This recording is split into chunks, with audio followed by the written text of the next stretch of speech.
Aunty जी, ऐसे देहाती कपड़ों में आप यहाँ आएंगी तो आपके बेटे की बेइज्जती नहीं होगी क्या? हवलदार विक्रम राठौर की आवाज में छिपी नफरत और मजाक साफ सुनाई दे रही थी। उसकी गंदी नजरें मां के उस सादे से स्वेटर पर ऊपर से नीचे तक घूम गईं, जिसे उन्होंने बड़े प्यार से पहना था। वैसे भी इतना कमजोर और डरपोक लड़का है तो उससे मिलने आने वाली मां भी कोई गांव की गौंवार ही होगी। वह नहीं जानता था, वह जिसे कमजोर और डरपोक कह रहा था, उस युवा सैनिक के हाथ पर बंधा प्लास्टर कल रात उसी के और उसके साथियों के बेरहम हमलों का नतीजा था। और उसने तो यह कल्पना भी नहीं की थी कि उसके सामने अपमानित होने के बावजूद जो साधारण सी दिखने वाली अधेड़ महिला उसे ठंडी नजरों से घूर रही थी, वह कोई और नहीं बल्कि भारतीय सेना की एक सितारा अधिकारी ब्रिगेडियर अनुराधा सिंह थी। एक ऐसी इंसान जिसका बस एक फोन कॉल न केवल उसके सैनिक जीवन बल्कि उसकी पूरी जिंदगी को नक्शे से मिटा सकता था। यह कहानी एक शक्तिशाली मां के ठंडे और बेरहम इंतकाम की है, जो अपने बेटे के लिए खुशी खुशी बदला लेने वाली देवी बन गई। लेकिन साथ ही यह उस गहरे जख्म और सुलह का भी रिकॉर्ड है, जहां मां का वह बेहतरीन बदला ही बेटे के लिए एक और न खत्म होने वाला जहन्नुम, एक अदृश्य कैद बन जाता है। क्या न्याय सचमुच शांति ला सकता है? नमस्कार दोस्तों, आप भी यह जानने के लिए उत्सुक होंगे कि इस दिलचस्प कहानी का अंत कितना चौंकाने वाला होगा, है ना? कहानी शुरू करने से पहले कृपया सब्सक्राइब और लाइक करके हमें अपना समर्थन दें, यह हमारे लिए बहुत बड़ी ताकत होगी। तो चलिए अब देखते हैं कि इस रोमांचक और दर्द भरी कहानी के अंत में क्या छिपा है। अंत तक हमारे साथ बने रहिएगा। नई दिल्ली स्थित भारतीय सेना मुख्यालय के एक दफ्तर में चाकू की धार जैसी खामोशी में सिर्फ कागज पलटने की आवाज ही एकमात्र शोर थी। खिड़की के बाहर अंधेरा गहरा हो चुका था, लेकिन ब्रिगेडियर अनुराधा सिंह का दफ्तर दिन की तरह रोशन था। उनकी वर्दी के कंधे पर चमकता एक सितारा उस जिम्मेदारी के बोझ को बयां कर रहा था जो उन्होंने उठा रखा था। उनकी मेज पर देश की रक्षा के भविष्य से जुड़े बड़े बड़े सैन्य प्रोजेक्ट्स की फाइलों का अंबार लगा था। इस हिस्से की फिर से समीक्षा करो। बजट बहुत ज्यादा बढ़ा चढ़ाकर पेश किया गया है। हमारे जवानों के खून पसीने की कमाई का एक भी रुपया बर्बाद नहीं होना चाहिए। उन्होंने अपने सामने खड़े एक जूनियर अधिकारी से बिना किसी भावना के सपाट आवाज में कहा। उनकी आवाज नरम थी, लेकिन उसमें एक ऐसी फौलादी इच्छा शक्ति थी जिसे कोई नकार नहीं सकता था। जूनियर अधिकारी ने पसीना पोंछते हुए सिर झुका लिया। उनकी नजरें किसी भी झूठ या आलस को पकड़ लेने वाले एक तेज रडार की तरह थीं। सेना के भीतर उन्हें लौह महिला के नाम से जाना जाता था, एक ऐसी महान हस्ती जिसने अपना सैन्य जीवन उन मुश्किल फील्ड यूनिट से शुरू किया था जहां पुरुष सैनिक भी टिक नहीं पाते थे और सिर्फ अपनी काबिलियत के दम पर जनरल के पद तक पहुंची थीं। उनके फैसले हमेशा सटीक होते थे और उनका निश्चय हमेशा अटल।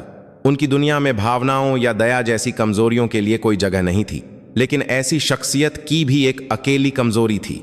जूनियर अधिकारी के दफ्तर से जाने के बाद जब कमरे में फैला तनाव कम हुआ तो उन्होंने एक गहरी सांस के साथ कुर्सी पर अपनी पीठ टिका दी और फिर मेज के एक कोने में रखे छोटे से फोटो फ्रेम को देखने लगीं।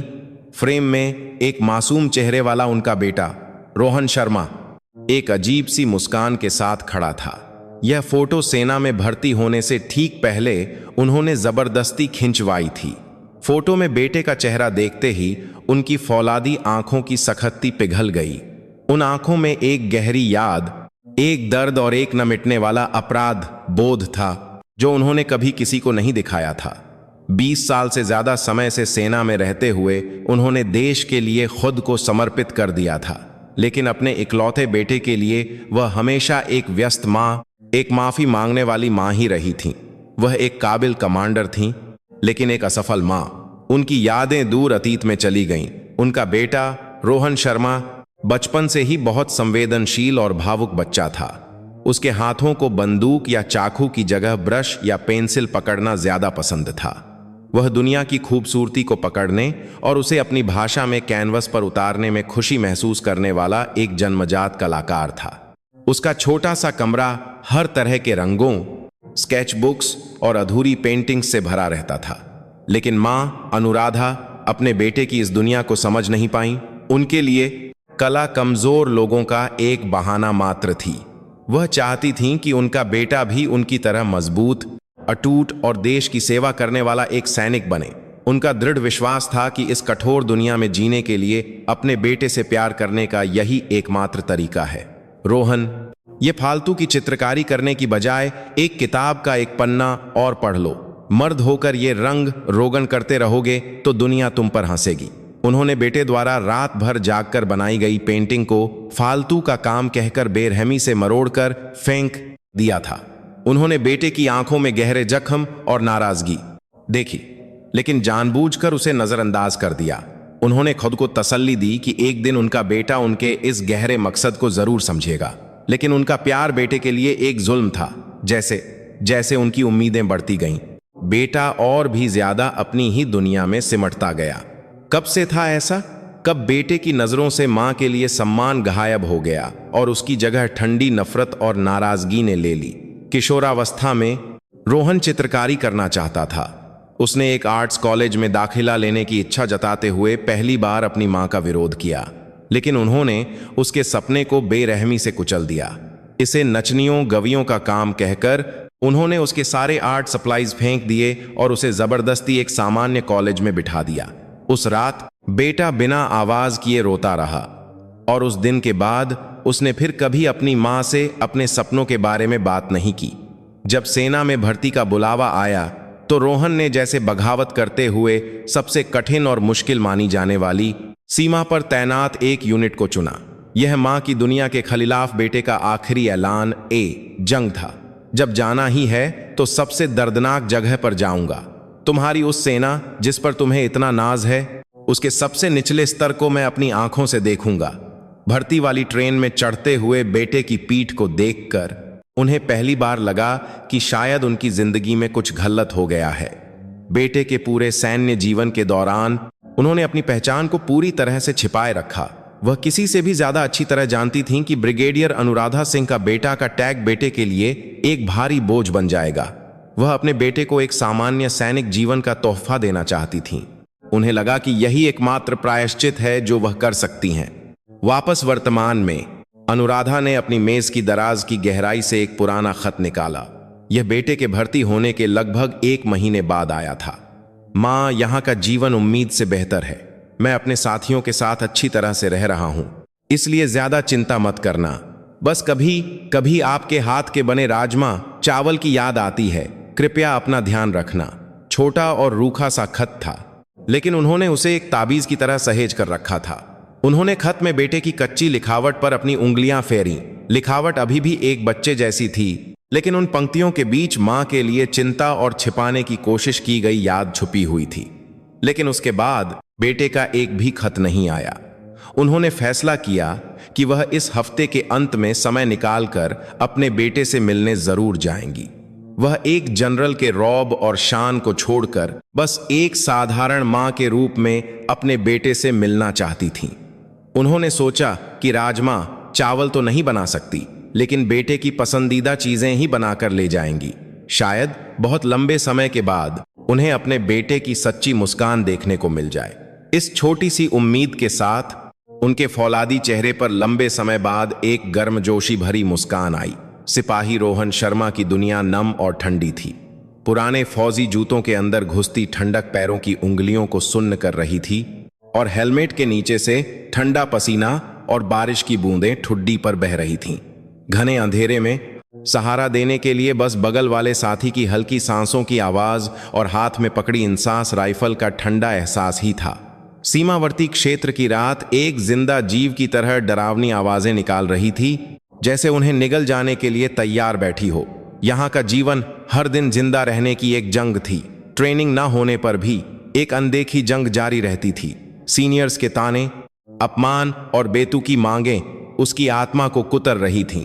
उसे चित्रकारी करने के कारण जनाना होने का ताना सुनना पड़ता था और अपने अंतर्मुखी स्वभाव के कारण उस पर समाज से न घुलने मिलने वाले का ठप्पा लग गया था। उसने विरोध करने के बजाय चुप्पी को चुना। चुप रहना, आज्ञा का पालन करना और जितना हो सके किसी की नजरों में ना आना, यही वह तरीका था जो उसने इस जहन्नुम में जीना सीखा था। और इस जहन्नुम के शिखर पर था उसका सेक्शन कमांडर हवलदार विक्रम राठौर। उसे यूनिट में पागल कुत्ता कहा जाता था। वह अपने छोटे कद की हीन भावना और समाज के प्रति अपनी नफरत को अपने से कमजोर जूनियर्स को सताकर निकालता था। एक नीच और क्रूर इंसान। उसका मुख्य निशाना हमेशा शांत और अंतर्मुखी रहने वाला रोहन ही होता था। वह रोहन की चुप्पी को बगावत और उसकी संवेदनशीलता को कमजोरी मानता था और हर छोटी बड़ी बात पर उसे तंग करता था। ओए रोहन, तेरी आंखें क्या बटन हैं? तेरे सामने गिरा हुआ कारतूस का खोखा नहीं दिखा तुझे? माफ कीजिए हवलदार साहब, माफी से फौज की नौकरी पूरी हो जाएगी क्या? तेरे जैसे दिमाग वाले की वजह से जंग में हम अपने ही साथियों को गोली मार देंगे। मुर्गा बन चल। जब भी विक्रम की तीखी आवाज परेड ग्राउंड में गूंजती, रोहन को चुपचाप जमीन पर सिर टिकाना पड़ता। उसके घुटनों से खून बहता और उसका आत्म सम्मान चकनाचूर हो जाता। लेकिन उसने कभी शिकायत नहीं की या अन्याय का विरोध नहीं किया। वह सोचता था कि यह सब मां की दुनिया के खिलाफ बगावत करने की कहीमत है जो उसे चुकानी ही होगी। घटना उस रात हुई जब रिमझिम बारिश हो रही थी। उस दिन प्लाटून रात में बंकर बनाने की ट्रेनिंग के बाद थकी हारी बैरक में लौटी थी। मिट्टी और पसीने से लथपथ वर्दी उतारकर वे बस सांस लेने ही वाले थे। तभी हवलदार विक्रम ने अपने फौजी जूते का एक जोड़ा रोहन के सामने फेंक दिया। ओए चित्रकार, कल सुबह तक मेरे ये जूते शीशे की तरह चमका देना। एक भी धूल का कण दिखा तो तेरी जान ले लूंगा। यह साफ तौर पर एक गलत आदेश और प्रताड़ना थी, लेकिन बैरक में किसी की भी हिम्मत नहीं हुई कि वह आगे बढ़कर उसे रोके। हर कोई विक्रम के बदले के डर से चुपलक तारे की हिम्मत नहीं हुई था। रोहन ने बिना कुछ कहे जूते उठाए और बाथरूम की ओर चला गया। जब वह ठंडे पानी में हाथ डालकर जूतों से मिट्टी साफ कर रहा था, तभी विक्रम और उसके 2-3 साथी अंधेरे से निकले और उसे घेर लिया। वाह हमारे चित्रकार साहब, आपके हाथों में तो कला है। पेंटिंग करने वाले हाथों से ये गंदी चीज छूकर कैसा लग रहा है? विक्रम ने एक कमीनी मुस्कान के साथ कहा। उसके पीछे खड़े दूसरे सीनियर्स भी खिलखिलाकर उसका मजाक उड़ाने लगे। इस साले ने इन्हीं हाथों से किसी लड़की को छुआ होगा। नहीं, इसकी शक्ल देखकर तो लगता है इसने कभी किसी लड़की का हाथ भी नहीं पकड़ा होगा। घिनौने शब्द उसके कानों में पड़ रहे थे। रोहन ने दांत भींच लिए और कोई जवाब नहीं दिया। उसकी चुप्पी ने विक्रम के गुस्से को और भड़का दिया। ये हरामी, सीनियर बात कर रहा है और तू जवाब भी नहीं दे रहा। नजरअंदाज करना तो तेरी आदत बन गई है। विक्रम ने रोहन के कंधे पर जोर से धक्का दिया। रोहन का संतुलन बिगड़ा और वह ठंडे टाइल वाले फर्श पर गिर पड़ा। तेरी उस महान कलाकार वाली अकड़ को मैं आज यहीं पर तोड़कर रख दूंगा। विक्रम और उसके साथियों ने गिरे हुए रोहन पर अपने बूट बरसाने शुरू कर दिए। धम धम भारी आवाजों के साथ एक भयानक दर्द ने रोहन के पूरे शरीर को जकड़ लिया। पसलियों, पीठ, जांघों पर बेरहमी से वार किए जा रहे थे। रोहन ने चीखने की बजाय अपने होंठ काट लिए। बस कीजिए। उसका हल्का सा प्रतिरोध उनकी हैवानियत को और हवा दे रहा था। साला अभी भी होश में नहीं आया? तेरे वो पेंटिंग करने वाले हाथ, मैं उन्हें ऐसा बना दूंगा कि तू फिर कभी ब्रश भी नहीं पकड़ पाएगा। विक्रम ने रोहन के दाहिने हाथ को अपने बूट से कुचल दिया। कट। हड्डी टूटने की एक भयानक और सूखी आवाज शांत बाथरूम में गूंज गई। आखिरकार रोहन के मुंह से एक दर्दनाक चीख निकल पड़ी। उसका होश धीरे धीरे जा रहा था। अगली सुबह रोहन ने यूनिट के मेडिकल रूम के बिस्तर पर आंखें खोलीं। उसके दाहिने हाथ पर एक मोटा प्लास्टर चढ़ा हुआ था और उसका पूरा शरीर दर्द से कराह रहा था। कंपनी कमांडर उसके पास आया और एक औपचारिक लहजे में पूछा, मुझे बताया गया है कि तुम कल रात बाथरूम में फिसलकर गिर गए थे, क्या यह सच है? रोहन एक पल के लिए हिचकिचाया। उसके दिमाग में कल रात विक्रम के आखिरी शब्द गूंज रहे थे। अगर यह बात किसी को भी बताई तो मैं तेरी फौज की नौकरी नहीं, तेरी पूरी जिंदगी को असली जहन्नुम बना दूंगा। रोहन ने सिर हिला दिया। जी साहब, यह सच है। मैं लापरवाही के कारण फिसल गया था। उसने झूठ बोला।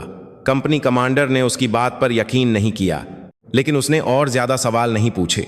वह नहीं चाहता था कि यह मामला बड़ा हो और आंच उस तक पहुंचे। उसने रिपोर्ट में निजी लापरवाही के कारण हुई दुर्घटना लिखकर मामले को जल्दी से रफा दफा कर दिया।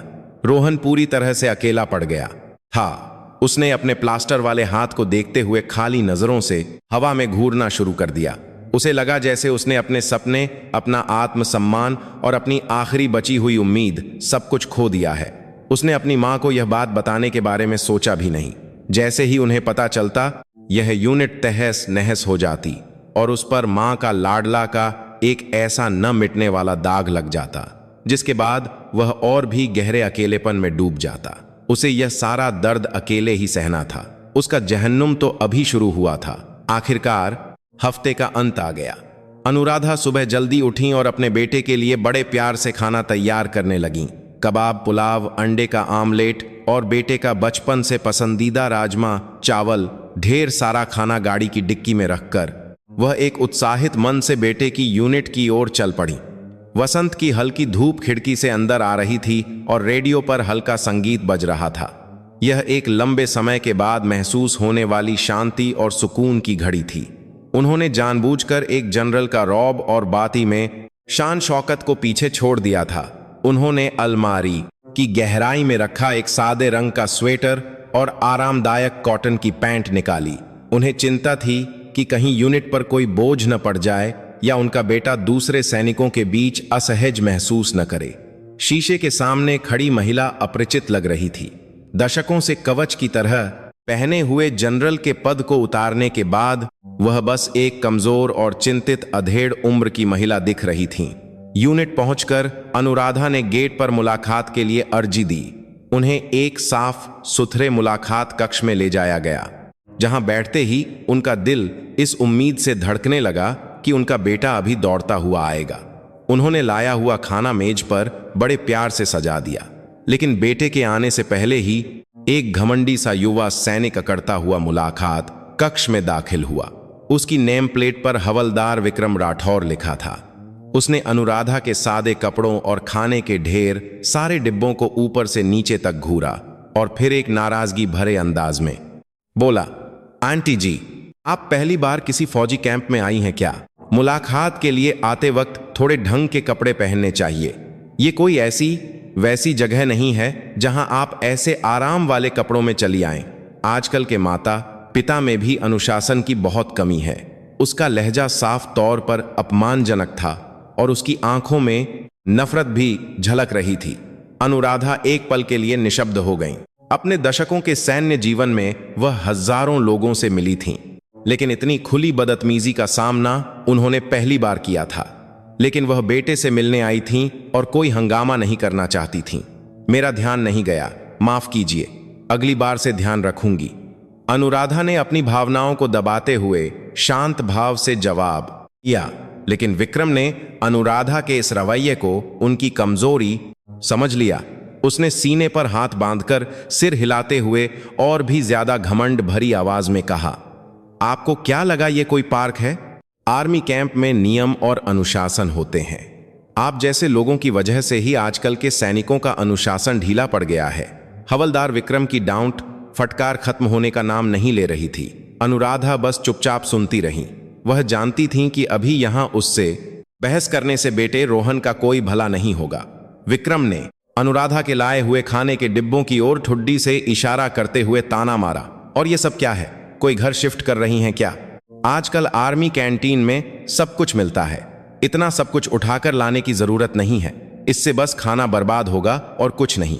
उसका हर एक शब्द अनुराधा के दिल में एक तेज धार वाले टुकड़े की तरह चुभ रहा था। रात भर बेटे के बारे में सोचते हुए प्यार से बनाया गया खाना एक पल में बर्बाद होने वाला खाना बन गया। यह सोचकर उन्हें एक असहनीय अपमान महसूस हुआ, लेकिन उन्होंने होंठ भींचकर सब्र कर लिया। तभी मुलाकात कक्ष का दरवाजा खुला और उनका बेटा रोहन शर्मा अंदर आया, लेकिन उसकी हालत कुछ अजीब थी। उसके दाहिने हाथ पर एक मोटा प्लास्टर चढ़ा हुआ था। माँ, आप यहाँ कैसे? बिना बताए रोहन दौड़कर अनुराधा का हाथ पकड़ने ही वाला था कि विक्रम ने ठंडी आवाज में उसे टोक दिया, ओए रोहन, तुझे तमीज नहीं है क्या? जब एक सीनियर बात कर रहा हो तो बीच में बोलने की हिम्मत कैसे हुई तेरी? और फिर रोहन के हाथ पर लगे प्लास्टर को देखकर वह खिलखिलाकर हंसा। और ये हाथ का क्या हाल बना रखा है? कहीं गिरा गया क्या? बेवकूफ, इतने कमजोर होकर समाज में क्या करेगा तू? तेरे जैसे लड़के को तो जिंदगी भर अपनी माँ के आंचल में छिपकर ही रहना चाहिए। क्यों? सही कहा ना? तेरे जैसे लड़के से मिलने तो तेरी माँ जैसी देहाती औरत ही आएगी। उस पल अनुराधा के दिमाग में कुछ टूट सा गया। बेटे का घायल हाथ और उस बेटे के प्रति यह भयानक मजाक। वह अब और नहीं देख सकती थीं कि उनका बेटा इस तरह का अपमान सहे। वह चुपचाप अपनी जगह से उठीं और फिर उन्होंने विक्रम की आंखों में सीधे देखा। उनकी नजरें अब एक नरम दिल मां की नहीं थीं। उनमें दुश्मन के दिल को चीर देने वाली एक ठंडी और तेज चमक थी। हवलदार विक्रम। उनकी आवाज धीमी थी, लेकिन उसमें इतनी ठंडक और वजन था कि पूरा मुलाकात कक्ष जम सा गया। लगता है आज की मुलाकात यहीं खत्म करनी होगी। रोहन, मां फिर आएगी, तब हम और लंबी बात करेंगे, अनुराधा ने एक शांत आवाज में कहा, लेकिन उनकी आंखें लाल हो चुकी थीं। रोहन को अपनी मां की यह हालत देखकर दिल टूट सा गया, लेकिन वह कुछ कह नहीं सका। वह बस एक अपराधी की तरह सिर झुकाए खड़ा रहा। विक्रम ने एक विजयी भाव से अनुराधा की पीठ को देखते हुए नाक सिकोड़ी। आपकी मर्जी, अगली बार जब आएं तो थोड़ा दिमाग ठिकाने रखकर आएं। यह बात रोहन को अच्छे से समझा दीजिएगा। मुलाकात कक्ष से बाहर निकलते हुए अनुराधा के कदम 1000 किलो के लग रहे थे। बेटे से मिलने की खुशी कहीं गायब हो गई थी और अब उनके दिल में बस असहनीय गुस्सा और गहरा दुख भरा था। पार्किंग तक जाते हुए उनकी आंखों से गर्म आंसू लगातार बह रहे थे। उन्होंने अपनी पूरी जिंदगी एक मजबूत सैनिक के रूप में बिताई थी, लेकिन अपने बच्चे के सामने हुए अपमान ने उनके दिल को पूरी तरह से तोड़ दिया था।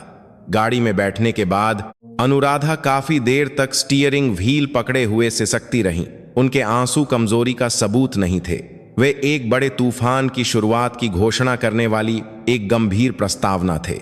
उनका गुस्सा अब जल्द ही पूरी भारतीय सेना को हिलाकर रख देने वाले एक बड़े बवंडर में बदलने वाला था। पार्किंग में खड़ी गाड़ी में अनुराधा काफी देर तक स्टीयरिंग व्हील पकड़े सिसकती रहीं। हवलदार विक्रम का घमंडी चेहरा और बेटे का डरा हुआ चेहरा बारी बारी से उनकी आंखों के सामने आ रहा था, जैसे कोई उनका दिल चीर रहा हो। क्या मेरा यहां से ऐसे ही चले जाना ठीक है? रोहन उस जैसे इंसान के नीचे अपनी बची हुई नौकरी कैसे पूरी करेगा? हजारों विचार उनके दिमाग में घूम रहे थे। उनका मन कर रहा था कि वह तुरंत गाड़ी से उतरकर यूनिट के कमांडिंग ऑफिसर के पास जाएं और सारी सच्चाई बता दें। अपनी पहचान बताकर उस घमंडी और क्रूर सैनिक पर तुरंत कोर्ट मार्शल करने के लिए चीखना चाहती थीं, लेकिन उन्होंने बमुश्किल अपने आप पर काबू पाया।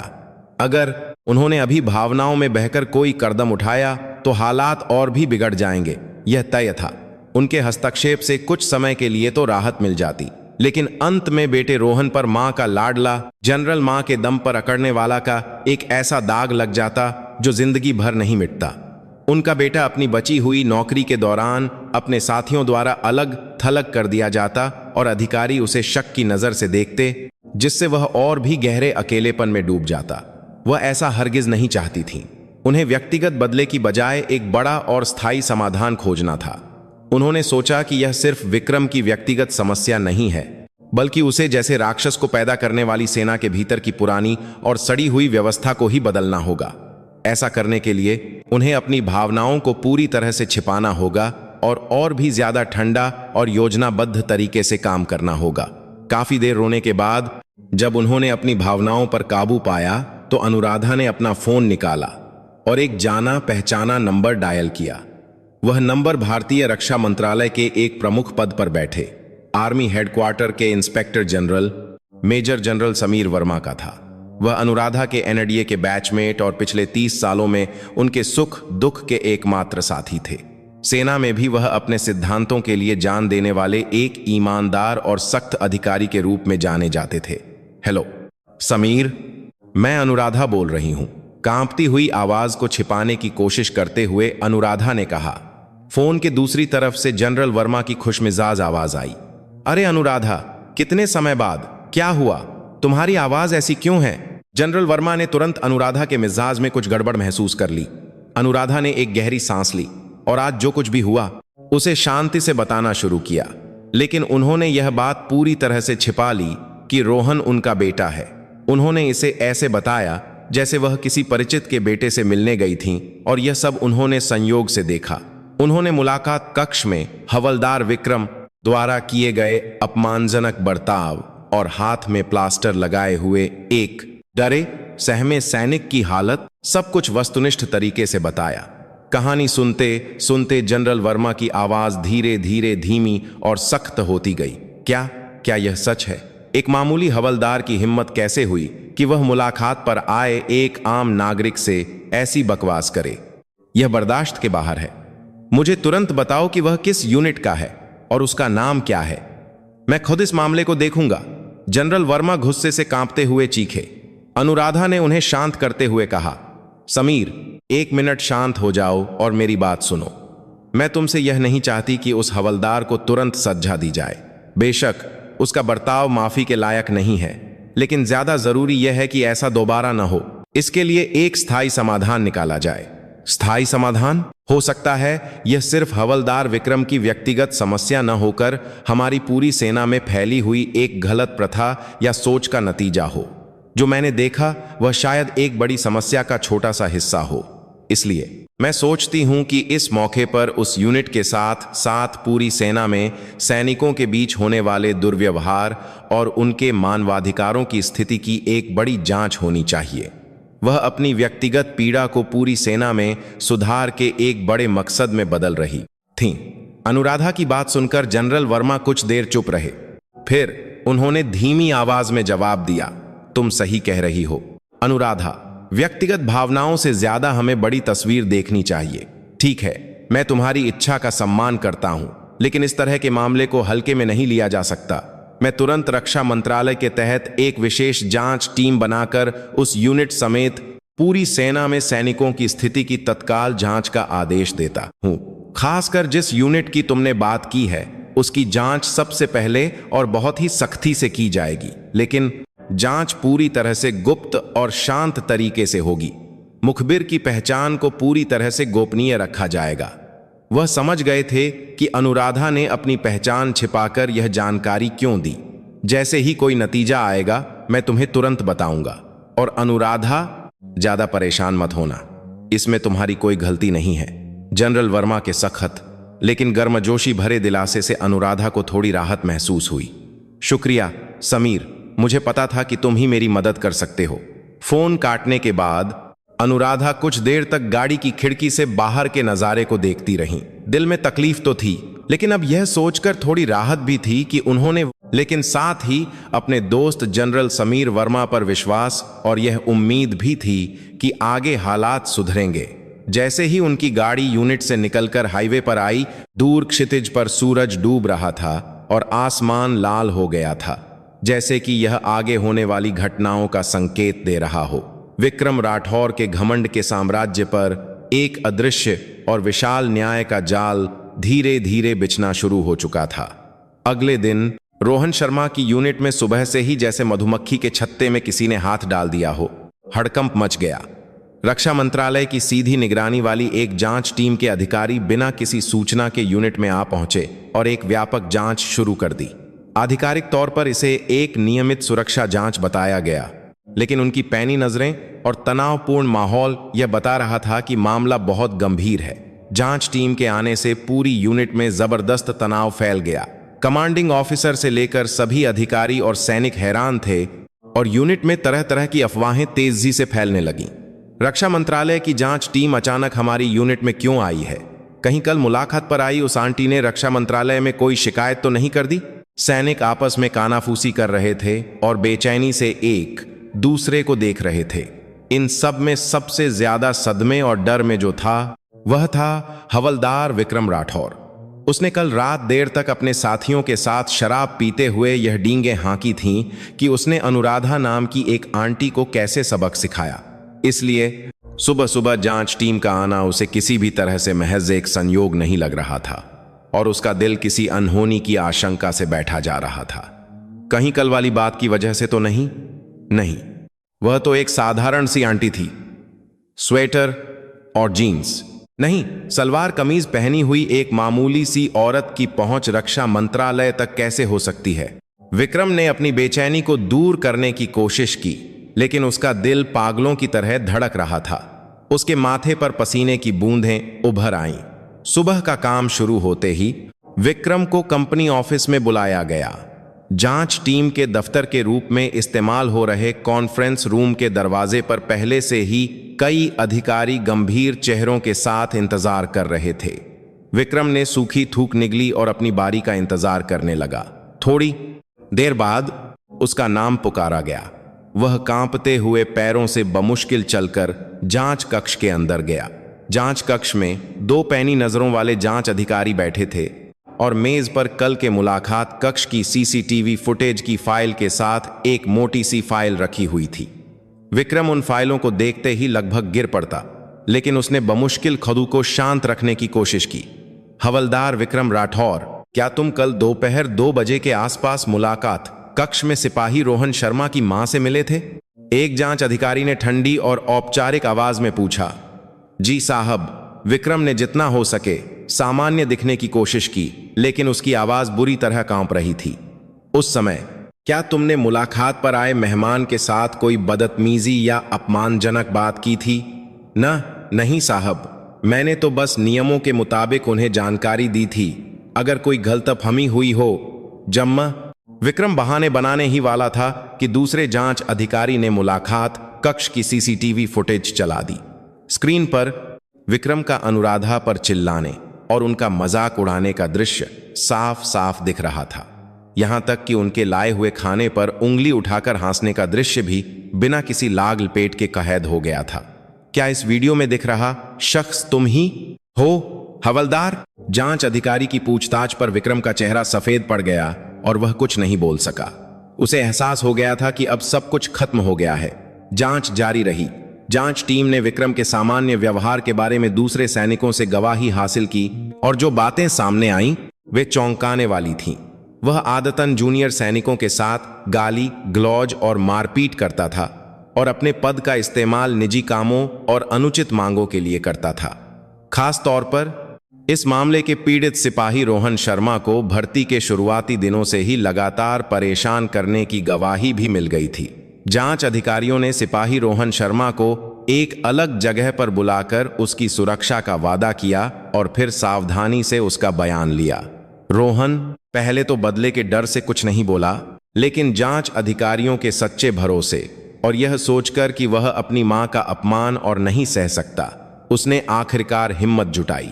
उसने विक्रम द्वारा की गई सारी मारपीट, प्रताड़ना और यहां तक कि उसका हाथ कैसे टूटा, यह सब रोते हुए बता दिया।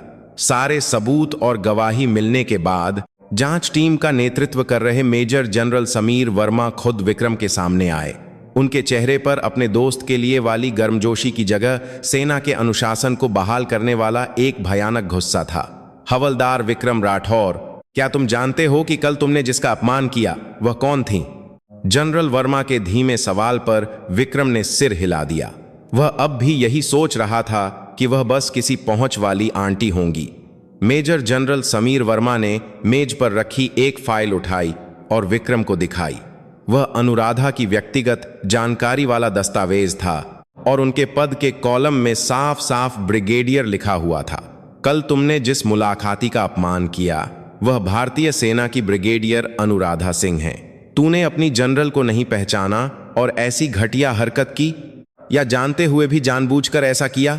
Brigadier Anuradha Singh, brigadier. विक्रम को अपनी आंखों पर यकीन नहीं हुआ। कल वह सादी और साधारण दिखने वाली आंटी, वह औरत भारतीय सेना की एक सितारा जनरल थी। इस अविश्वसनीय सच्चाई से उसका दिमाग जैसे खाली हो गया। उसके पूरे शरीर की ताकत चली गई और वह कुर्सी पर धम्म से बैठ गया। उसे अब जाकर एहसास हुआ कि उसने किसके सामने कितना भयानक और अक्षम्य अपराध किया है। उसके घमंडी और मूर्खतापूर्ण व्यवहार ने आखिरकार उसी के गले में एक मजबूत फंदा डाल दिया था। न्याय का दिन उसके लिए सबसे क्रूर और कठोर तरीके से आ पहुंचा था। सारी सच्चाई सामने आने के बाद हवलदार विक्रम राठौर के खिलाफ अनुशासनात्मक कार्रवाई तेजी से की गई।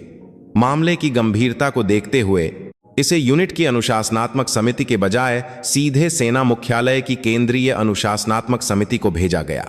रक्षा मंत्रालय की जांच टीम द्वारा जुटाए गए स्पष्ट सबूतों और कई पीड़ितों की गवाही के सामने विक्रम के पास अब कोई बहाना नहीं बचा था। सैन्य अदालत का माहौल पहले से कहीं ज्यादा गंभीर था। यह मामला मीडिया के जरिए भी कुछ हद तक सामने आ चुका था। और इसे सेना की प्रतिष्ठा को धूमिल करने वाले सबसे बुरे घोटालों में से एक माना जा रहा था। कटघरे में खड़ा विक्रम पूरी तरह से बदल चुका था। कभी जूनियर्स पर राजा की तरह हुकूमत करने वाला उसका घमंड कहीं गायब हो गया था और वह कुछ ही दिनों में बहुत बूढ़ा और दयनीय दिख रहा था। उसके बगल में उसकी मारपीट में शामिल दूसरे सीनियर सैनिक भी सिर झुकाए बैठे थे। मुकदमा शुरू हुआ और सैन्य अभियोजक ने आरोपों को पढ़ना शुरू किया। पद का दुरुपयोग, अधीनस्थ पर हमला और प्रताड़ना, वरिष्ठ अधिकारी का अपमान। उसके अपराधों की सूची लंबी होती गई और जैसे जैसे उनका विवरण सामने आता गया, दर्शकों की दीर्घा से धीमी आहें निकल रही थीं। मुकदमे का मुख्य आकर्षण गवाहों से जिरह थी। पहले गवाह के रूप में सिपाही रोहन शर्मा पेश हुआ। उसकी आवाज कांप रही थी, लेकिन उसने एक एक शब्द पर जोर देते हुए अपने साथ हुए अन्याय, मारपीट और अपमान की गवाही दी। उसकी गवाही खत्म होने पर दर्शकों में बैठे युवा सैनिकों की आंखें नम हो गईं। विक्रम के वकील ने किसी तरह आरोपों को नकारने की कोशिश की। मुलाकात कक्ष की घटना को उसने सेना के अनुशासन को बनाए रखने के लिए दी गई एक सामान्य डांट के दौरान हुई एक आकस्मिक घटना बताया और मारपीट के आरोप को एक मामूली कहासुनी में हुई हल्की फुल्की चोट बताकर जिम्मेदारी से बचने की कोशिश की। लेकिन उसके दयनीय बहाने सबूतों और गवाहों के पहाड़ के सामने टिक नहीं सके। खासकर जब सैन्य अभियोजक ने विक्रम द्वारा दूसरे सैनिकों के समधी अभियोजक ने साथ की गई आज उस साले रोहन को ठीक से सब कर सिखाते हैं वाली सोशल मीडिया चैट को पेश किया तो अदालत में सन्नाटा छा गया। आखिरकार अंतिम बहस के बाद न्यायाधीश ने फैसला सुनाया। अभियुक्त विक्रम राठौर। यह अदालत मानती है कि अभियुक्त ने एक सैनिक के रूप में अपने कर्तव्य को भुलाकर अपने पद का इस्तेमाल निजी स्वार्थों के लिए किया, अपने अधीनस्थों के मानवाधिकारों को कुचला और अंततः देश की सुरक्षा की नींव यानी सेना के भरोसे को गंभीर रूप से नुकसान पहुंचाया है, जो कि एक बहुत बड़ा अपराध है। न्यायाधीश की आवाज पूरे कोर्ट रूम में गूंज रही थी। इसीलिए अभियुक्त विक्रम राठौर को सेना से अपमानजनक तरीके से बर्खास्त करने के साथ उसका पद घटाकर सिपाही किया जाता है और उसे 5 साल के सश्रम कारावास की सजा सुनाई जाती है। 5 साल की सजा।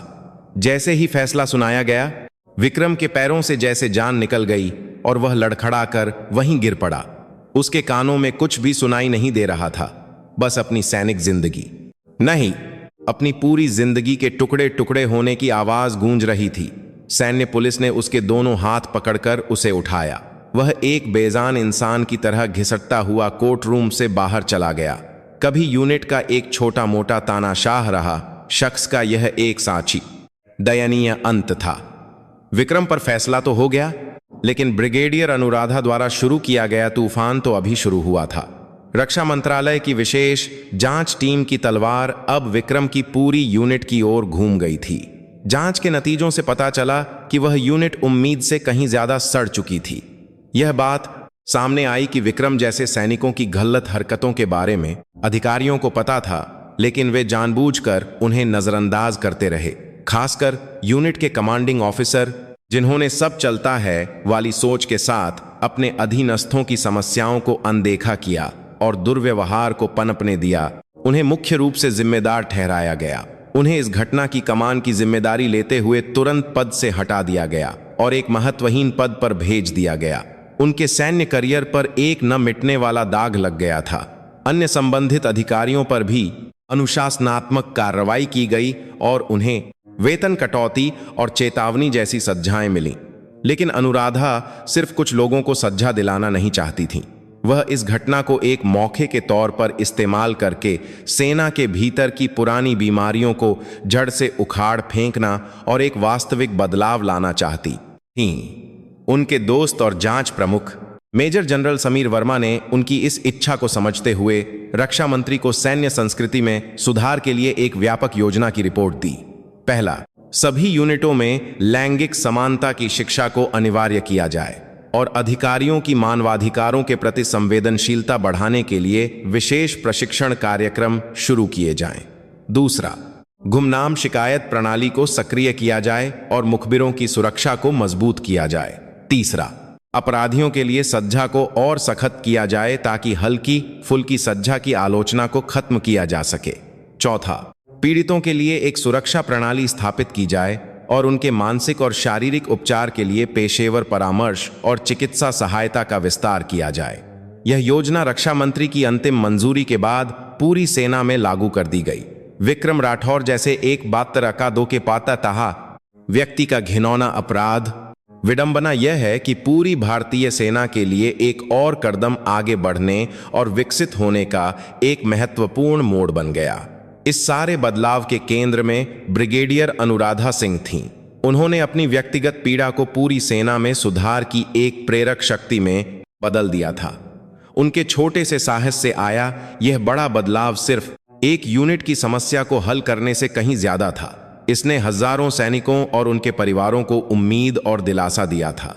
सेना अब एक डरावनी और बंद जगह नहीं, बल्कि एक ऐसी गौरवशाली जगह बनने की ओर बढ़ रही थी जहां भारत के बेटे बेटियां सुरक्षित और स्वस्थ तरीके से अपने रक्षा कर्तव्य को पूरा कर सकते थे।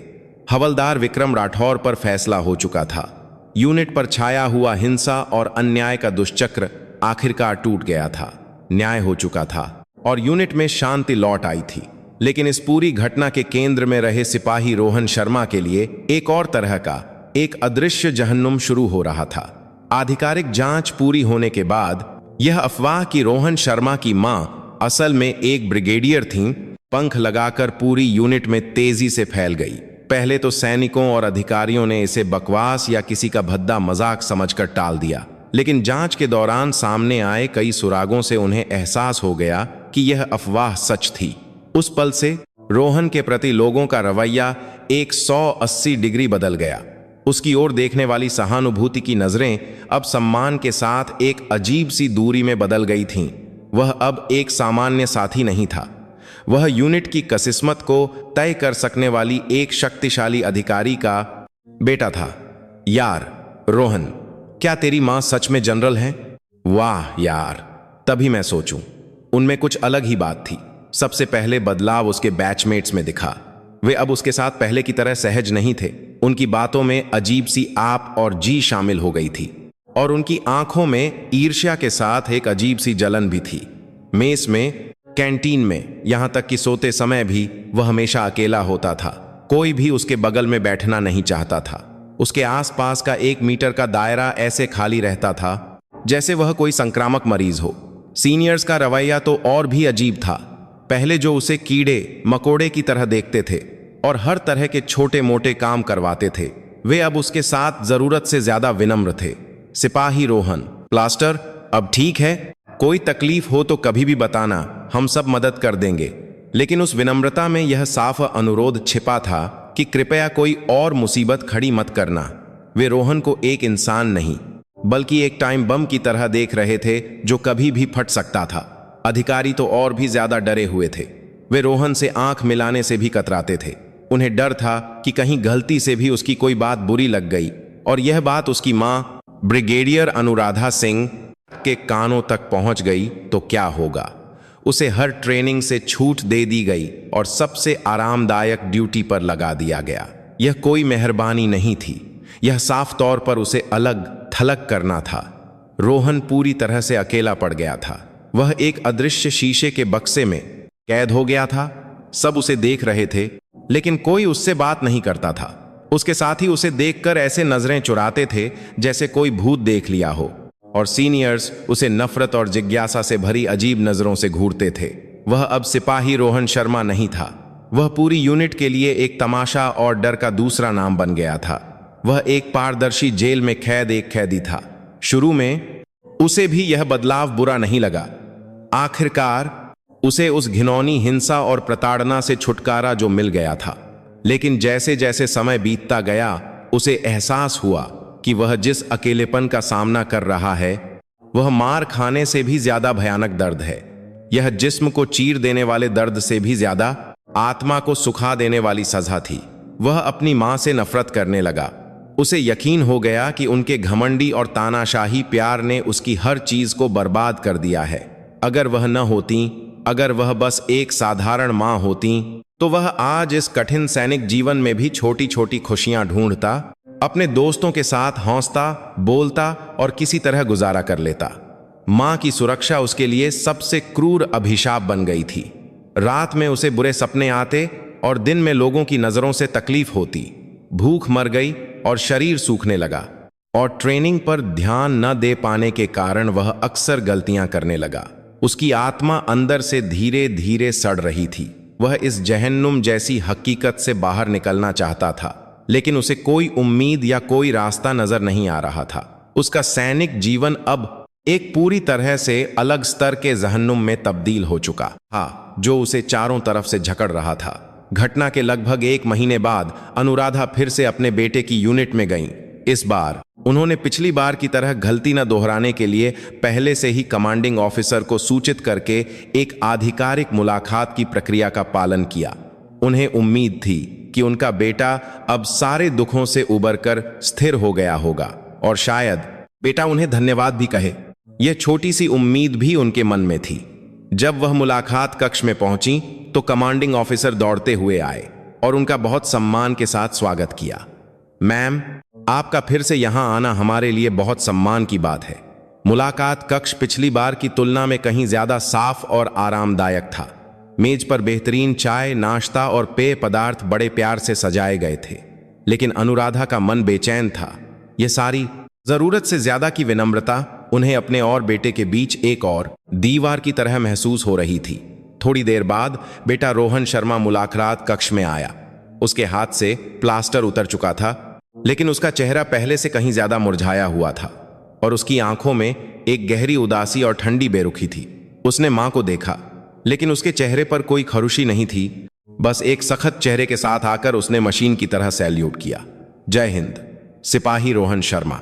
मां से मुलाकात के लिए हाजिर है। उसकी आवाज में कोई भावना नहीं थी।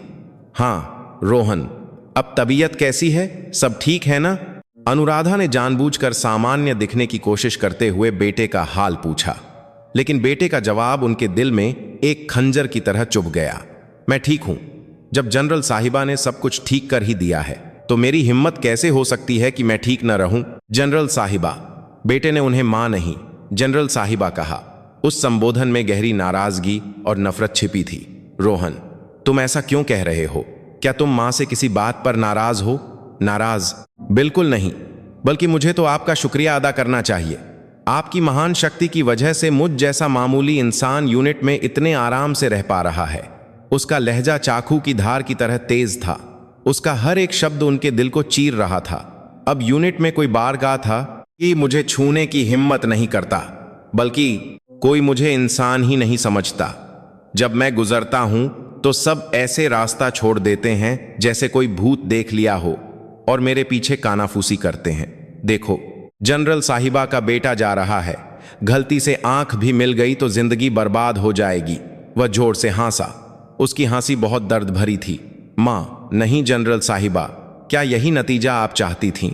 आपका यह महान न्याय बस यही है, अपने बेटे को पूरी यूनिट के लिए एक तमाशा और एक जिंदा राक्षस बना देना। क्या इसी को आप प्यार कहती हैं? रोहन अब और बर्दाश्त नहीं कर सका और उसने अपने अंदर दबे सारे गुस्से और दुख को एक तूफान की तरह बाहर निकाल दिया।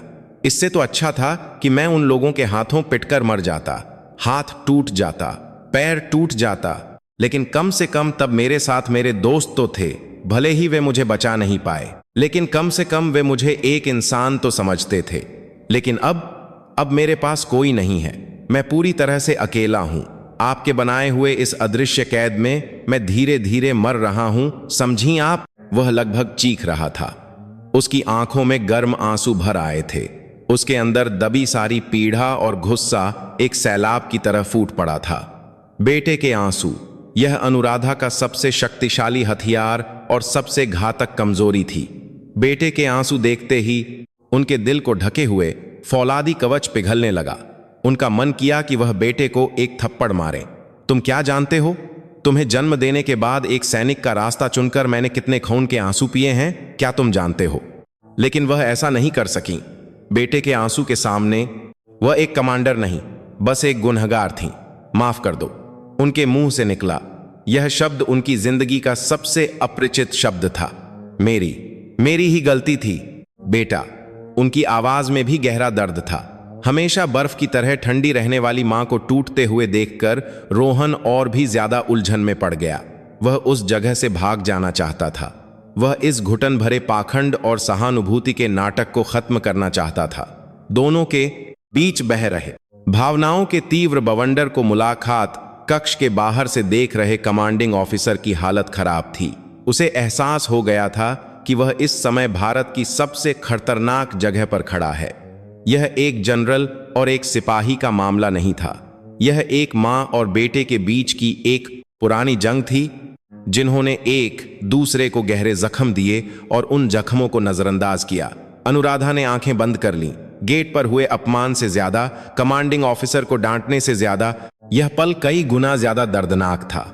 वह अपने बेटे के दिल के सबसे मुश्किल मोर्चे पर फंसी हुई एक कमांडर थीं। न पीछे हटने का रास्ता था, न कोई मदद। उन्हें यह मानना पड़ा कि वह पूरी तरह से हार चुकी हैं। उनके न्याय ने बेटे की आत्मा को बचाया नहीं, बल्कि उसे और भी गहरे जहन्नुम में धकेल दिया था, एक क्रूर हिंसा के रूप में। वह एक काबिल कमांडर थीं, लेकिन पूरी तरह से एक असफल, अयोग्य मां थीं। बेटे के साथ उस तीखी मुलाकात के बाद अनुराधा एक बेजान इंसान की तरह दिल्ली लौट आईं। वह सीधे अपने दफ्तर गईं। फाइलों का अंबार और जरूरी रिपोर्टें उनका इंतजार कर रही थीं, लेकिन वह कुछ भी नहीं कर पा रही थीं। उनका दिमाग पूरी तरह से बेटे की चीखों से भरा हुआ था। इससे तो अच्छा था कि मैं पिटकर मर जाता। आपके बनाए हुए इस अदृश्य कैद में मैं धीरे धीरे मर रहा हूं। बेटे की आवाज तेज धार वाले टुकड़ों की तरह उनके दिल में बार बार चुभ रही थी। उन्होंने अपनी मेज पर रखे अनगिनत ट्रॉफियों और मेडल्स को देखा।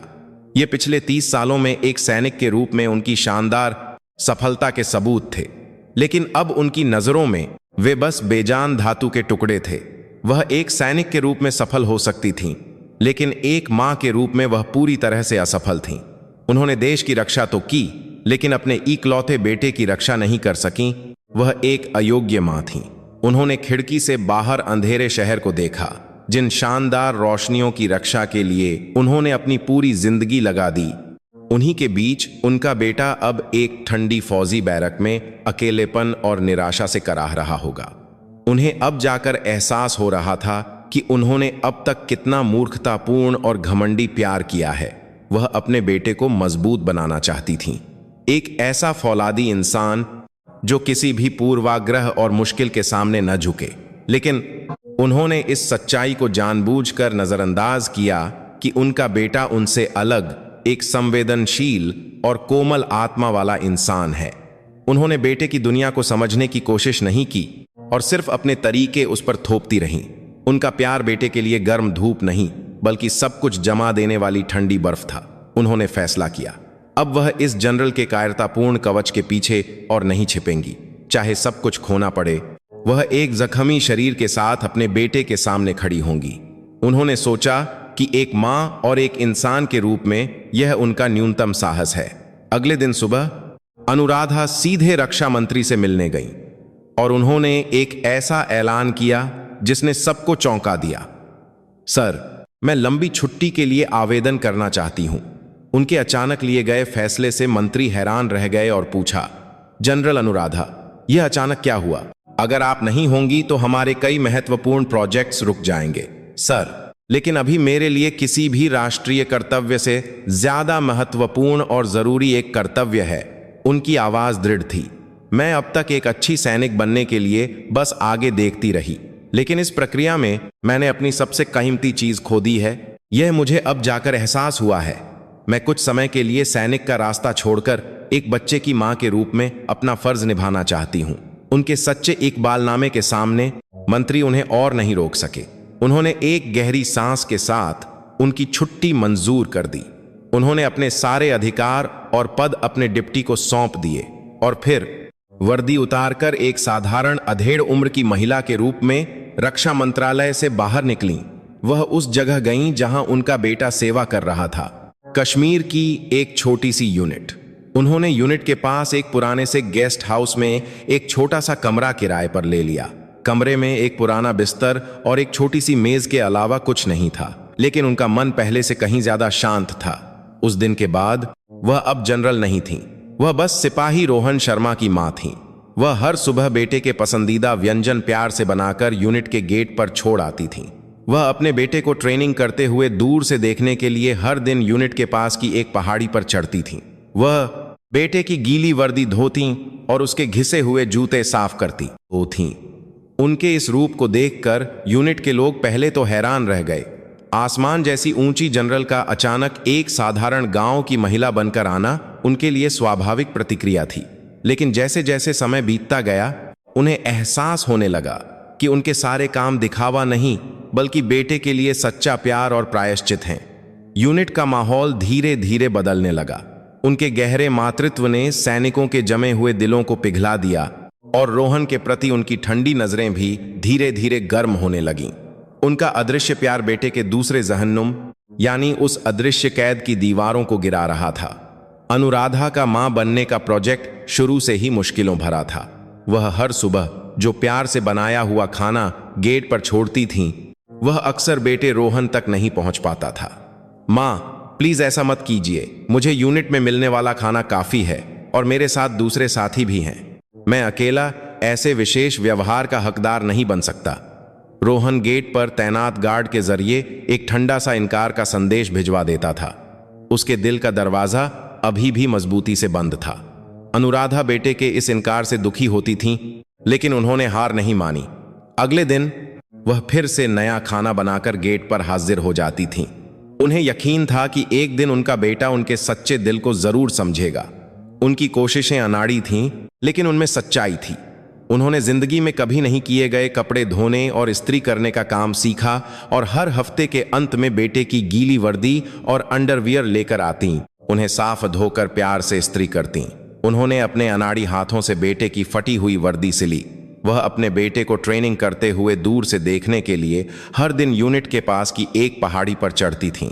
धूल, मिट्टी में स्नेह और पसीने से लथपथ बेटे को देखकर उनका दिल दुखता था, लेकिन साथ ही उन्हें गर्व भी महसूस होता था।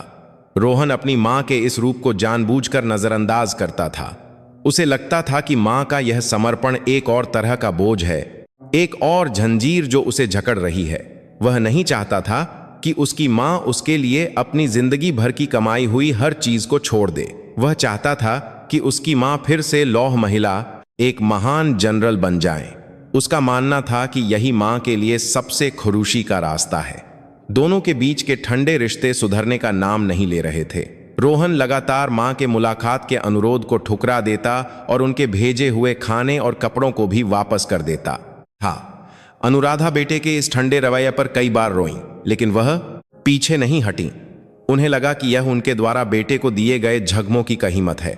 उन्होंने फैसला किया कि जब तक बेटे का दिल नहीं खुलता, वह चुपचाप इंतजार करेंगी। उनके इस गहरे मातृत्व ने एक अनपेक्षित जगह पर बदलाव लाना शुरू कर दिया। उसने यूनिट के दूसरे सैनिकों के दिलों को छू लिया था। शुरू में सैनिकों ने उन्हें एक अजीब जनरल समझा। एक बेटे के लिए सब कुछ छोड़कर गांव में आकर रहने का उनका फैसला उनकी समझ से बाहर था। लेकिन जैसे जैसे समय बीतता गया, उन्हें एहसास होने लगा कि उनके सारे काम दिखावा नहीं बल्कि बेटे के लिए सच्चा प्यार और प्रायश्चित हैं। हर सुबह गेट पर गर्म खाना लेकर खड़ी उनकी छवि, हफ्ते के अंत में बेटे के कपड़े लेकर गेस्ट हाउस जाती उनकी छवि, पहाड़ी पर चढ़कर प्यार भरी नजरों से ट्रेनिंग ग्राउंड को देखती उनकी छवि। इन सब जात चीजों ने सैनिकों के जमे हुए दिलों को धीरे धीरे पिघलाना शुरू कर दिया। उन्हें उनकी छवि में अपने गांव में बैठी अपनी मां नजर आने लगी। वे अब उन्हें एक डरावनी जनरल नहीं बल्कि एक महान मां के रूप में देखने लगे। यार रोहन, तेरी मां सच में बहुत महान है। मैं होता तो ऐसा कभी नहीं कर पाता। सही कहा, मेरी मां भी कभी कभी मिलने आती हैं, लेकिन इतना तो। बैचमेट्स रोहन के पास आकर सच्चे दिल से अपनी ईर्ष्या जताने लगे। सीनियर्स भी अब उसे एक टाइम बम की तरह नहीं देखते थे। उन्हें एहसास हो रहा था कि वे और रोहन को सताने वाले विक्रम राठौर में कितना फर्क है। यूनिट का माहौल धीरे धीरे बदलने लगा। उनका अदृश्य प्यार बेटे के दूसरे जहन्नुम यानी उस अदृश्य कैद की दीवारों को गिरा रहा था। बदलाव एक बहुत छोटी सी जगह से शुरू हुआ। एक शाम जब रोहन बैरक में लौटा तो उसकी अलमारी के ऊपर गर्म भाप निकलते हुए एक कटोरी चावल और मां के हाथ के बने कबाब रखे हुए थे। यह क्या है? रोहन के पूछने पर सेक्शन कमांडर ने रूखेपन से जवाब दिया, तुम्हारी मां सुबह देकर गई थी। कह रही थीं कि तुम आजकल ठीक से खाना नहीं खा रहे हो। उन्होंने कहा कि सबके साथ मिलकर खाना इसलिए ज्यादा बनाया है, पूरा खत्म करना। रोहन ने बिना कुछ कहे कबाब को देखा। यह मां के अनाड़ी हाथों का बना खाना था। आकार टेढ़ा मेढ़ा था, लेकिन उसमें बेटे के लिए गहरा प्यार छिपा था। उसकी आंखें भर आईं। उसने चम्मच उठाया और बहुत लंबे समय के बाद मां के हाथ का बना खाना खाया। नमकीन और मीठा स्वाद पूरे मुंह में फैल गया। यह सिर्फ खाने का स्वाद नहीं था, यह बचपन की भूली हुई यादें थीं, मां की गर्मजोशी थी। उस रात रोहन ने अपनी मां को एक बहुत छोटा सा मैसेज भेजा, मां, आज का खाना बहुत स्वादिष्ट था, धन्यवाद। उस छोटे से एक वाक्य को पढ़कर अनुराधा गेस्ट हाउस के ठंडे कमरे में काफी देर तक एक बच्चे की तरह फूट फूट कर रोईं। उन्हें महसूस हो रहा था कि उनकी लंबी और ठंडी सर्दी आखिरकार खत्म हो रही है और एक गर्म वसंत आ रहा है। समय बीतता है और सब कुछ या तो अपनी जगह पर लौट आता है या फिर पूरी तरह से एक नई जगह पर चला जाता है। उस दिन गेट पर मिले लोगों की जिंदगी भी समय के साथ अपने अपने रास्ते पर चल रही थी। सैन्य जेल में सजा काट रहा विक्रम राठौर एक आदर्श कैदी बन चुका था। वह अपनी रिहाई के बाद की जिंदगी के लिए जेल के व्यावसायिक प्रशिक्षण केंद्र में वेल्डिंग सीख रहा था। वह अपने अपराधों पर जनसिन से पछता रहा था, लेकिन वह आत्मदया में डूबकर अपना समय बर्बाद नहीं कर रहा था। उसने अपनी सज्जा के समय को एक नई जिंदगी की तैयारी के अवसर के रूप में स्वीकार कर लिया था। जब वह चुपचाप अपने अपराधों की सज्जा काट रहा था, तभी जेल में ब्रिगेडियर अनुराधा सिंह के बारे में अफवाहें आने लगीं। यह कहानी कि उन्होंने अपने बेटे के लिए सब कुछ छोड़कर यूनिट के पास एक पुराने से गेस्ट हाउस में रहना शुरू कर दिया है। शुरू में उसने इसे बकवास समझकर यकीन नहीं किया। उसे लगा कि आसमान जैसी ऊंची जनरल एक मामूली सिपाही बेटे के लिए ऐसा फैसला कैसे कर सकती है। लेकिन अफवाहें बढ़ती गईं और भी ज्यादा विस्तृत होती गईं। यह कहानी कि वह अपने बेटे के कपड़े खुद धोती हैं और उसके घिसे हुए जूते साफ करती हैं। हर दिन पहाड़ी पर चढ़कर अपने बेटे को देखती हैं। उनके गहरे मातृत्व से पूरी यूनिट प्रभावित हो गई है और यहां तक कि यूनिट का माहौल भी बदल रहा है। विक्रम इन कहानियों को सुनकर गहरे सदमे और शर्मिंदगी में डूब गया। उसे एहसास हो रहा था कि वह कितना मूर्ख और घिनौना इंसान था। वह अनुराधा सिंह नाम की एक इंसान की गहराई को बिल्कुल नहीं समझ पाया था। उसने उन्हें बस एक पहुंच वाली जनरल, एक घमंडी सत्ताधारी के रूप में देखा था, लेकिन वह उससे पहले एक महान मां थीं जो अपने बेटे के लिए सब कुछ बलिदान कर सकती थीं। उसे एक बार फिर एहसास हुआ कि उसने क्या किया है। उसने सिर्फ एक सैनिक को परेशान नहीं किया था, उसने उस महान मां के दिल में जिंदगी भर न भरने वाला एक गहरा जख्म दिया था। उसने एक अक्षम्य अपराध किया था। उस रात विक्रम सो नहीं सका। उसने एक गार्ड से कागज और पेन लेकर टेढ़ी मेढ़ी लिखावट में एक खत लिखना शुरू किया। यह खत माफी मांगने के लिए नहीं था, यह अपने अपराध को स्वीकार करने और एक महान मां के प्रति देरी से भेजा गया एक पश्चाताप और सम्मान का इजहार था। सिपाही रोहन शर्मा, मैं जानता हूं कि मुझ जैसे इंसान को तुम्हें खत लिखने का कोई हक नहीं है, लेकिन मैं यह बात तुम तक पहुंचाना चाहता था, इसलिए यह पेन उठाया है। मैंने तुम्हें न भरने वाले जख्म दिए और तुम्हारी सैनिक जिंदगी को जहन्नुम बना दिया। मैं जानता हूं कि कोई भी शब्द मेरे अपराध को धो नहीं सकता।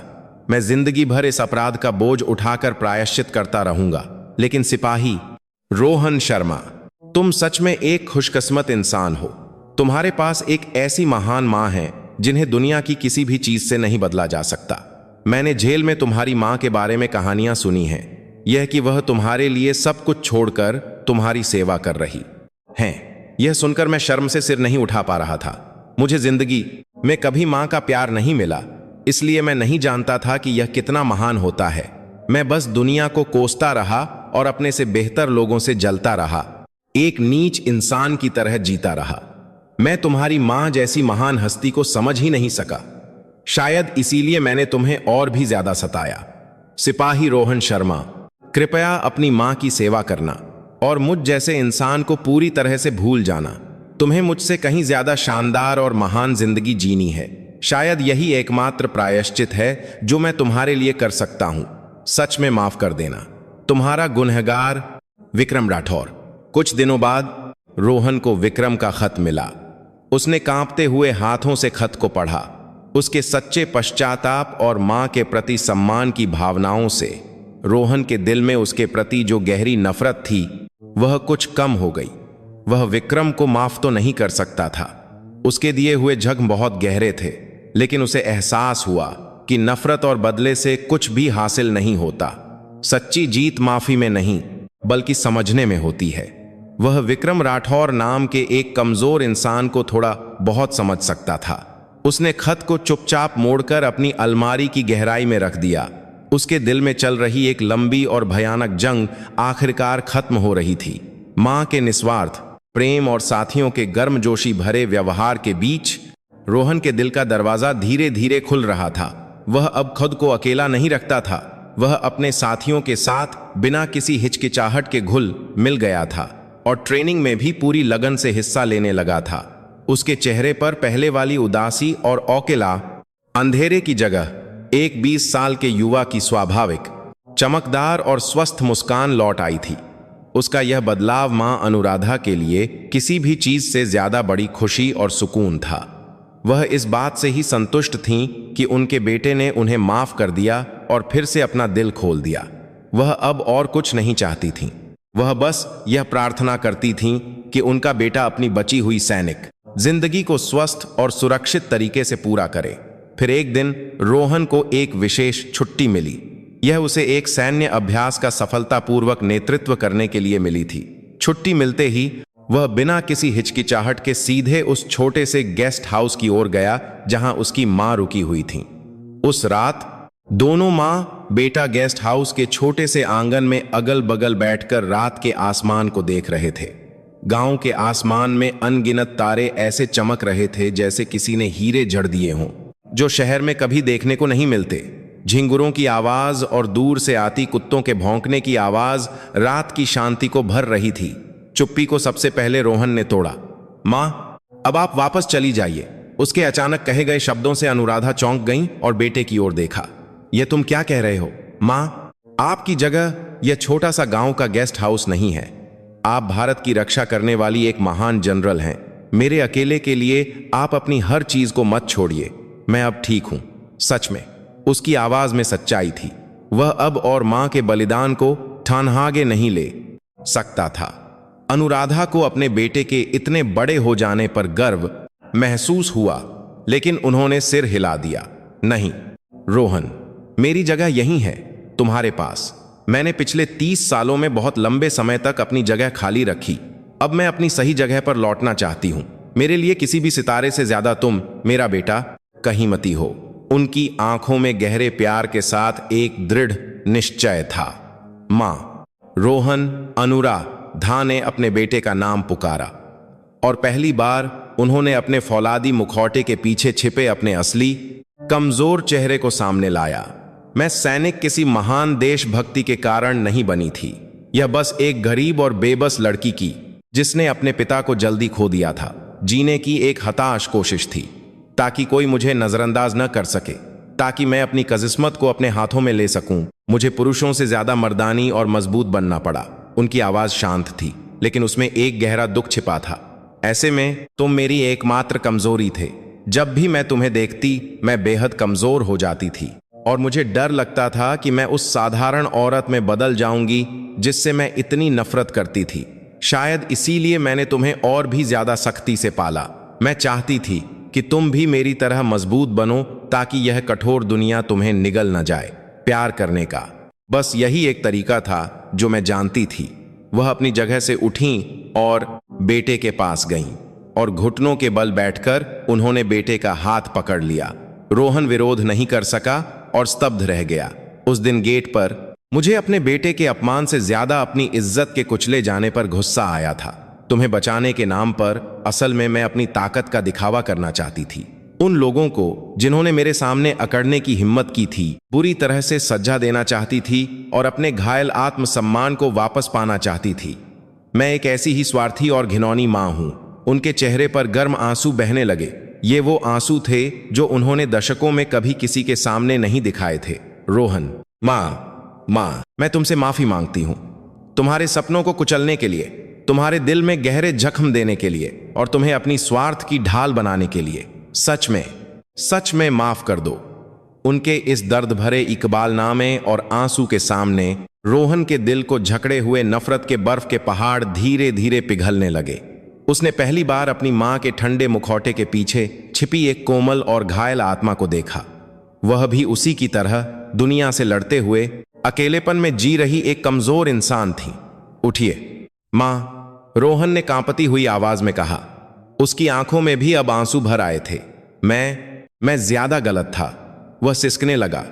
मुझे मां से नफरत थी, दुनिया से नफरत थी और कुछ न कर पाने वाले खुद से सबसे ज्यादा नफरत थी। माफ कर दीजिए मां, आपको तकलीफ देने के लिए माफ कर दीजिए। अनुराधा ने अपने बेटे को कसकर गले लगा लिया, जैसे वह टूट जाएगा। यह एक बहुत देर से हुई लेकिन बहुत ही जरूरी सुलह थी। बेटे की छोटी सी पीठ हल्के से कांप रही थी। उन्होंने बेटे के रोने के थमने तक, जैसे दुनिया की हर मां करती है, बस चुपचाप उसकी पीठ सहलाती रहीं। उस दिन दोनों ने बहुत लंबे समय से दबे हुए जख्मों को खोला, एक दूसरे के दर्द को सुना और एक दूसरे के आंसू पोंछे। यह शायद पूरी तरह से माफी नहीं थी, लेकिन उन्होंने एक दूसरे को समझने की ओर पहला कदम बढ़ाया था। आंगन के बाहर डूबता हुआ सूरज लंबी और गर्म परछाइयां बना रहा था। दोनों की परछाइयां आखिरकार एक हो रही थीं। समय बीता, सर्दी गई और यूनिट में भी वसंत आ गया। रोहन शर्मा अब हवलदार बन चुका था और एक सेक्शन का कमांडर था। वह अब और डरा हुआ या भटका हुआ नहीं था। वह अपने सेक्शन के जवानों को छोटे भाई की तरह प्यार करता और उनका नेतृत्व करता था और हर ट्रेनिंग में आगे बढ़कर एक आदर्श सैनिक बन गया था। मां अनुराधा के साथ उसका रिश्ता पहले से कहीं ज्यादा गहरा और मजबूत हो गया था। वह बेहद व्यस्त होने के बावजूद हर हफ्ते बेटे को हाथ से लिखा खत भेजती थीं। फौजी डाक से आने वाला मां का वह रूखा लेकिन प्यार भरा खत रोहन के लिए किसी भी चीज से ज्यादा ताकत देता था। वे खतों के जरिए एक दूसरे की जिंदगी, अपनी गहरी चिंताओं को साझा करते हुए दुनिया के सबसे करीबी दोस्त बन गए थे। आखिरकार रोहन की सेवानिवृत्ति का दिन आ गया। उस सुबह दुनिया जैसे झूठ मूठ की तरह खिली हुई थी। पिछले 2 सालों के सुख दुख से भरे सैनिक जीवन के आखिरी दिन उसने अपने प्यारे साथियों से एक दुख भरी विदाई ली। दर्द भरी यादें, खुशी के पल, वह सारा समय अब उसकी जवानी का एक सुंदर अध्याय बनकर उसके दिल में बस गया था। उसने आखिरी बार गेट पार किया, वही जगह जहां 2 साल पहले मां के साथ उसकी किस्मत बदल गई थी। उसने उस जगह को चुपचाप सिर झुकाकर सलाम किया। यह उन यादों को विदाई थी जिन्होंने दर्द के जरिए उसे बड़ा बनाया था। यूनिट के मुख्य द्वार के बाहर मां अनुराधा एक खिली हुई मुस्कान के साथ बेटे का इंतजार कर रही थीं। उनका रूप दुनिया की किसी भी मां से अलग नहीं था। जैसे ही रोहन गेट से बाहर निकला, वह दौड़कर गईं और बेटे को अपनी बाहों में भर लिया। बहुत मेहनत की मेरे बेटे, सच में बहुत मेहनत की मां। रोहन ने मां के गर्म आलिंगन में अपना चेहरा छिपा लिया। उसे लगा जैसे वह एक लंबी और अंधेरी सुरंग के अंत में आखिरकार रोशनी से मिल गया हो। कुछ हफ्तों बाद अनुराधा ने फिर से वर्दी पहन ली, लेकिन वह अब पहले वाली लौह महिला नहीं थी। उन्होंने बेटे के साथ बिताए समय से यह सीखा था कि असली ताकत फौलाद जैसी सखत्ती में नहीं, बल्कि सब कुछ समा लेने वाली कोमल नम्रता में होती है। वह अपने अधीनस्थों को और भी गर्मजोशी से देखने लगीं और उनके दर्द को और भी गहराई से समझने वाली एक बुद्धिमान कमांडर बन गईं। वह एक सैनिक के रूप में अपने कर्तव्य और एक मां के रूप में अपने प्यार, दोनों को निभाने वाली एक महान नेता बन गईं। सेवानिवृत्ति के बाद रोहन ने फिर से ब्रश उठा लिया। उसने अपने भटकाव, दर्द और सुलह और विकास के समय को कैनवस पर उतारना शुरू कर दिया। उसकी पेंटिंग्स में पहले से कहीं ज्यादा गहरी और परिपक्व भावनाएं थीं। वह अब मां की परछाई से नहीं डरता था। उसने गर्व से यह स्वीकार कर लिया कि वह अपनी मां का बेटा है और अपनी कला की दुनिया को आत्मविश्वास से आगे बढ़ाने लगा। एक सप्ताहांत की दोपहर, दोनों मां बेटा एक छोटी सी आर्ट गैलरी में लगी रोहन की पहली एकल प्रदर्शनी में उसकी कलाकृतियों को देख रहे थे। एक पेंटिंग में ठंडी कंटीली तारें थीं और उसके ऊपर उगता हुआ एक गर्म सूरज, और एक दूसरे का हाथ कसकर पकड़े हुए एक मां और बेटे की पीठ थी। मां, उस पेंटिंग का शीर्षक है नया रास्ता। हाँ, सच में बहुत खूबसूरत रास्ता है। दोनों ने एक दूसरे को देखकर एक खिली हुई मुस्कान दी। उनकी लंबी और कठोर सर्दी अब पूरी तरह से खत्म हो चुकी थी। जख्म भर चुके थे और एक दूसरे के प्रति गहरे समझ और प्यार के निशान बन गए थे। खिड़की के बाहर वसंत की चमकदार धूप बरस रही थी। यह सिर्फ मौसम का वसंत नहीं था, यह आखिरकार उनकी जिंदगी में आया दूसरा शानदार वसंत था। आज की हमारी कहानी यहीं तक थी। एक जबरदस्त बदले ने न्याय तो दिलाया, लेकिन उसने अनपेक्षित रूप से गहरे जख्म भी दिए। लेकिन आंसू और समझ से भरे एक लंबे सफर के बाद माँ और बेटे ने आखिरकार सच्ची शांति पाली। आप इस कहानी के बारे में क्या सोचते हैं? क्या माँ का बदला सबसे अच्छा तरीका था? और माता पिता का अपने बच्चों की रक्षा करने का प्यार कैसे उनके लिए एक और कैद न बने? कृपया अपने बहुमूल्य विचार नीचे कमेंट्स में हमारे साथ साझा करें। आपकी गर्मजोशी भरी सहानुभूति और कहानियां हमें और भी गहरी कहानियां बनाने के लिए एक बड़ी प्रेरणा देती हैं। अगर आज की कहानी ने आपके दिल को छुआ हो तो कृपया सब्सक्राइब, लाइक और नोटिफिकेशन बेल को दबाना न भूलें। आपका हर एक समर्थन हमारे चैनल को आगे बढ़ाने की सबसे बड़ी ताकत है। आपका तहे दिल से धन्यवाद और हम अगली बार एक और बेहतरीन कहानी के साथ फिर मिलेंगे। शुभ रात्रि।